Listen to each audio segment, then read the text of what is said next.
Try and imagine being 81 years old and being drugged upstairs as fast as you could be drugged upstairs. By being snatched overboard into water when you know you don't swim well. I want you to just sit there and just for a couple of seconds try and imagine what that feels like. I just go, what?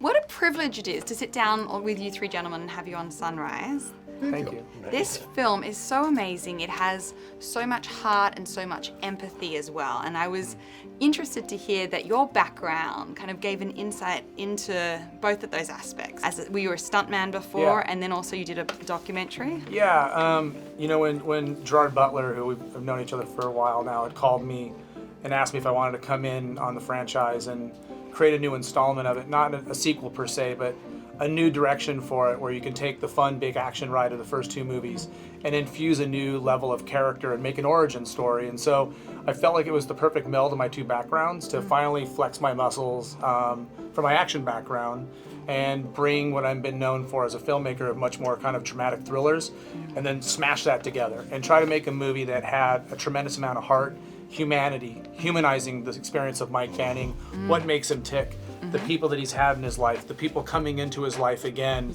and take the twists and turns of all that, and maybe blow up a few things along the way, and again, but create the experience of action where you feel like you're a part of it as an audience versus just watching something. Well, you're living it with the characters. You definitely did that, and I was so interested. Your character is a Vietnam War veteran whose life has been destroyed by post-traumatic stress disorder, and I was so interested to hear that when you were a young man yourself, you were made ineligible to serve in Vietnam, and that you kind of felt incomplete because of that.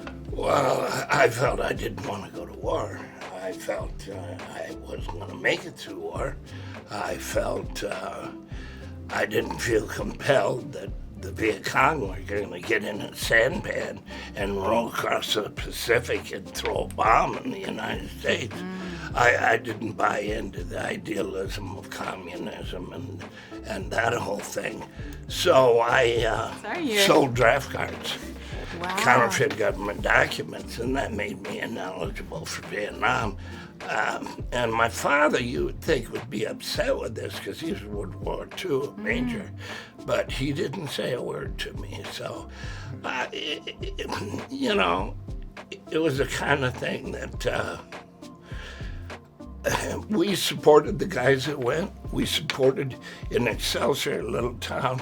It's the only town that I know of that would take the guys coming back from Vietnam. We'd kidnap them. And then we'd take him around from little farm town to little farm town. We'd make sure his girlfriend was in the car. And we'd drink beer for 2 weeks. And then he was integrated.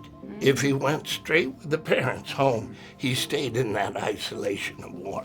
And it was real hard. It's the only town I know that did that. Wow, that's amazing. Now, you have been in so many iconic films, but I don't recall ever seeing you do so much action. And I have to say, it's very impressive, because were you 81? How old were you when you filmed? 82, and you're jumping off boats and you're dodging bullets. What was that like? Try and imagine being 81 years old and being drugged upstairs as fast as you could be drugged upstairs. By being snatched overboard into water when you know you don't swim well.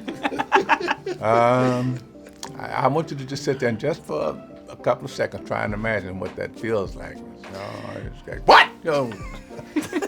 Was it fun to do something different? Because you've done so much. Was it fun to kind of become this kind of action? I'll tell you what's fun is making movies. Bottom line, I really live to do it. And so working with a stunt coordinator who is a good director, turns out, I mean, I fought him tooth and nail every step of the way, but it turns out that he knew what he was doing.